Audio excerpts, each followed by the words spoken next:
Bagaimana jika ketika Anda tonton video ini, Anda menemukan cara efektif untuk melakukan self-coaching, sehingga Anda bisa meng-coaching diri sendiri tanpa perlu didampingi oleh profesional coach?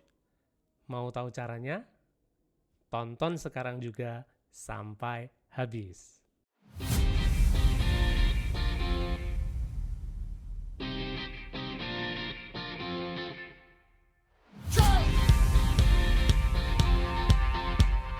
Oke, selamat datang di channel Akselerasi Indonesia bersama saya Agung Windriatmoko, professional coach, licensed trainer of Neuro-Linguistic Programming. Nah, sekali lagi channel ini dibuat untuk teman-teman yang tertarik dengan dunia training, dunia coaching, dan juga pengembangan diri. Kalau Anda salah satu yang tertarik dalam ketiga hal itu, silakan subscribe. Nah, hari ini saya pengen share tentang bagaimana caranya kita bisa meng-coaching diri sendiri atau melakukan self-coaching secara efektif. Ada banyak orang yang bertanya kepada saya itu, Coach, kalau udah jadi profesional coach seperti Coach Agung itu masih perlu di-coaching lagi apa enggak ya? Menarik pertanyaannya, dan jawabannya adalah masih. Dalam beberapa hal tertentu saya merasa masih perlu di-coaching, karena ketika kita punya teman yang juga seorang profesional coach, kemudian mereka mengajukan pertanyaan. Kadang-kadang pertanyaan itu nggak pernah terpikir di kepala saya, tapi mereka bertanya dengan cara begitu, dan pertanyaan itu yang membuka pikiran saya. Dalam beberapa hal tertentu, ya, saya masih perlu coach. Tapi mostly dalam banyak hal di kehidupan saya meng-coaching diri sendiri. Saya melakukan self-coaching. Ketika pengen merumuskan goal dan pengen mencapai sesuatu, saya coaching diri sendiri. Ketika menghadapi masalah dan saya pengen menyelesaikannya, saya coaching diri sendiri, pakai metode coaching juga. Dan menjadi profesional coach itu bukan sekedar pekerjaan sih bagi saya, bukan sekedar profesi, tapi juga jalan hidup. Nah, karena itu apa yang saya praktekkan ke klien, ketika membantu mereka, saya juga praktekkan untuk diri sendiri. So, bagaimana caranya? Biar kita bisa melakukan self-coaching atau meng-coaching diri sendiri secara efektif. Sehingga sama seperti ketika kita didampingi oleh seorang profesional coach. Saya bikin 4 step. Jadi frameworknya ada 4 step yang biasa saya praktekkan ketika meng-coaching diri sendiri. Step pertama, selalu awali dari tujuan atau goal yang pengen kita capai. Kenapa? Karena coaching adalah sebuah proses outcome based yang berorientasi pada pencapaian atau keberhasilan yang kita inginkan di masa depan. Dan coaching tidak bersifat evaluatif untuk mengevaluasi masa lalu. Satu hal yang menghubungkan kita dengan masa depan adalah goal. Nah, karena itu untuk meng-coaching diri sendiri, kalau kita punya goal, itu akan lebih mudah. Kenapa goal akan mempermudah? Karena ketika kita punya goal, kita bisa fokus. Kita bisa mengarahkan fokus pikiran kita mau kemana. Pengennya masalahnya selesai, atau pengennya masih terjebak di masalah.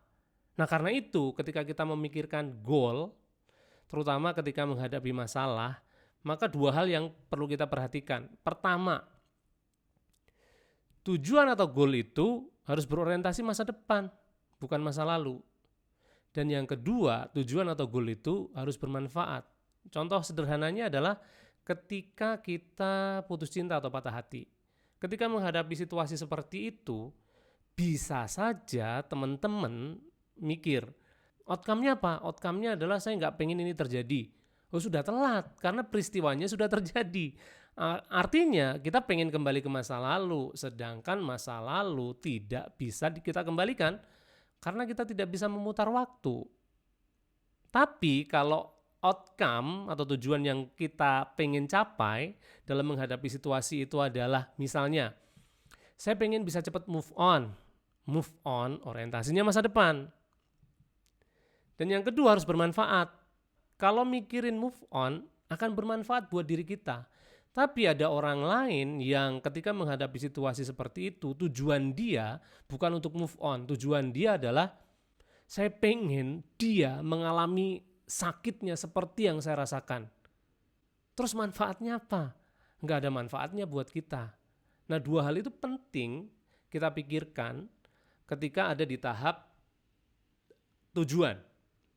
Jadi step pertama yang kita perlu pikirkan untuk mengcoaching diri sendiri adalah perjelas tujuannya. Buatlah well-formed goal. Sebetulnya saya udah pernah bahas tentang cara membuat goal menjadi clear dengan well-formed goal. Jadi goal yang jelas itu kalau di NLP biasa disebut sebagai well-formed goal. Itu udah pernah saya bahas ketika saya membahas well-formed goal di podcast. Dan hari ini nggak akan saya bahas lagi. Tapi kalau teman-teman pengen tahu lebih detail tentang well-formed goal itu, saya akan lampirkan linknya di keterangan dari video ini. Teman-teman bisa klik dan bisa dengarkan. Nah, step kedua untuk mengcoaching diri sendiri. Identifikasi rintangan atau hambatan. Nah, hambatan itu ada dua. Ada hambatan yang sifatnya teknis dan ada hambatan yang sifatnya mental. Nah, kalau hambatannya sifatnya teknis, bagi saya loh ya, hambatan yang sifatnya teknis akan lebih mudah untuk diatasi. Contoh, saya pengen mulai menjadi seorang profesional coach. Tapi secara teknis saya belum punya kemampuannya. Solusinya gampang. Belajar, ikut training, tambah kemampuan. Gampang. Tapi ada rintangan lain yang sifatnya adalah non-teknis atau lebih tepatnya mental. Yang di dalam NLP biasa disebut sebagai mental block. Mungkin saya akan bikin video tersendiri nanti tentang mental block atau hambatan mental. Kenapa ini penting untuk kita pahami lebih dalam? Karena ketika hambatannya adalah hambatan mental, secara teknis kita udah punya kemampuannya pun akhirnya bisa terhambat juga. Nah, agar kita bisa tahu apakah hambatan itu hambatan yang sifatnya teknis atau mental, selalu lakukan challenge terhadap diri kita dengan mengajukan pertanyaan-pertanyaan yang sifatnya menantang. Contoh misalnya, saya pengen mengawali usaha. Ada satu kendala, ada satu rintangan. Rintangannya adalah modal nggak punya. Biar kita paham itu sebetulnya rintangan yang sifatnya teknis atau mental, challenge aja. Kalau perlu modal, emang modalnya perlu berapa? Misalnya ketemu perlu sekian gitu, emang harus sekian? Emang harus sebanyak itu? Mungkin nggak kalau nggak sebanyak itu? Bisa nggak dikurangi? Ya nggak mungkin. Oke, kalau misalnya nggak mungkin nggak kalau modal itu juga kita dapatkan dari tempat lain? Nah, kalau kita berhasil men-challenge diri kita dengan berbagai macam pertanyaan seperti itu, akhirnya kita bisa terbebas dari hambatan mental atau mental block. Nah, sekarang step ketiga, alternatif solusi. Kita perlu move on dong dari rintangan yang sudah kita pikirkan. Cara move on-nya gimana? Dengan cara pikirkan solusinya. Nah, orang yang ngerasa stuck sebetulnya karena dia stuck di rintangan. Ketika dia udah tahu rintangannya, kemudian dia tidak bergerak menuju solusi apa yang bisa dipikirkan. Terkait dengan solusi, ada good news sekaligus bad news. Good news-nya adalah semua masalah memang pasti ada solusinya. Tapi bad news-nya adalah tidak semua solusi kuasanya ada di kita untuk bisa mengimplementasikan. Jadi, ketika kita mencari solusi, hindarkan berfokus pada solusi yang kuasa pelaksanaannya tidak ada di kita. Kalau kita fokus di situ, maka kita bisa stres menghadapi masalahnya. Contoh, ketika teman-teman jadi seorang penjual misalnya, jadi seorang salesman, saya jualan produk dan ternyata produk saya itu nggak bisa dijual gara-gara fitur yang ditawarkan dari produk tidak semenarik dengan kompetitor. Solusi mudahnya apa? Solusi mudahnya ya produknya harus diubah. Itu solusi mudahnya. Tapi ingat, ngubah produk kekuasaannya bukan di kita, bukan. Kekuasaannya di orang lain. Dan banyak penjual, banyak sales yang akhirnya stres gara-gara dia mikirin solusi yang wewenangnya ada di tangan orang lain. Nah, fokuslah pada solusi yang bisa kita lakukan. Misal, kalaupun memang produknya nggak menarik, kalau memang produknya tidak menarik, ya saya akan cari market lain yang nggak mempermasalahkan fitur produk yang saya miliki. Itu adalah solusi yang bisa kita lakukan daripada sekedar memikirkan solusi yang kekuasaannya bukan di tangan kita, yang akhirnya justru bikin kita stres. Itu step ketiga. Dan step keempat adalah implementasi atau pelaksanaan. Fokus pada action. Karena ide-ide yang sudah kita hasilkan di tahap ketiga tadi, di tahap alternatif solusi, gak akan terwujud kalau kita tidak implementasi, kalau kita tidak action. Mungkin ada teman-teman yang bertanya, Coach, gimana seandainya kita udah ketemu nih di tahap alternatif solusi, ide-ide apa atau tindakan apa yang akan kita lakukan, tapi ternyata saya nggak yakin itu bisa berhasil atau enggak. No worries, karena untuk implementasi kita tidak harus nunggu 100% yakin. Misalnya nih, di tahap pertama saya melakukan self-coaching, saya ketemu satu ide. Saya baru tahu ide itu benar atau tidak, aplikatif atau tidak dengan permasalahan yang saya hadapi ketika saya implementasikan, bukan. Dan ketika kita implementasikan ternyata nggak sempurna atau masih ada masalah, lakukan siklus berikutnya lagi. Apa? Cek rintangan apa yang membuat alternatif solusi yang sudah kita pikirkan tadi ternyata nggak efektif atau nggak bisa 100% berhasil. Setelah itu lakukan penyesuaian.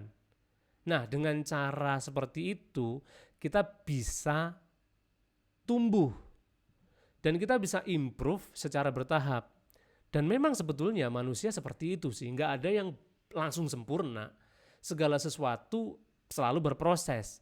Ketika kita udah berhasil menemukan alternatif solusi yang berupa tindakan, so maju aja ke next step implementation. Dan setelah itu lakukan perbaikan-perbaikan dan karena itulah kita bisa tumbuh. Jadi itu 4 step yang bisa kita lakukan ketika kita mau mengcoaching diri sendiri. Teman-teman bisa ingat lagi, step pertama. Awali dari tujuan.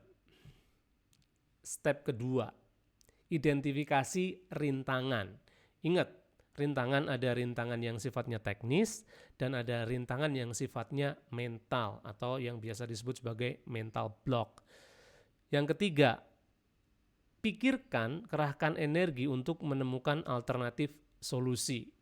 Nah, kalau ternyata kita masih punya keterbatasan di situ, belajarlah teknik-teknik yang membuat kita bisa punya kemampuan untuk berpikir lebih kreatif lagi. Dan yang keempat, fokus pada implementasi. Di saat implementasi, lakukan perbaikan terus sehingga terjadi continuous improvement. Dan saya rasa itu cukup untuk episode kali ini. Teman-teman bisa dengarkan, kalau sekali nggak cukup boleh diputar beberapa kali sehingga menjadi lebih paham tentang step by step mengcoaching diri sendiri. Dan kalau masih ada pertanyaan boleh tulis di komen.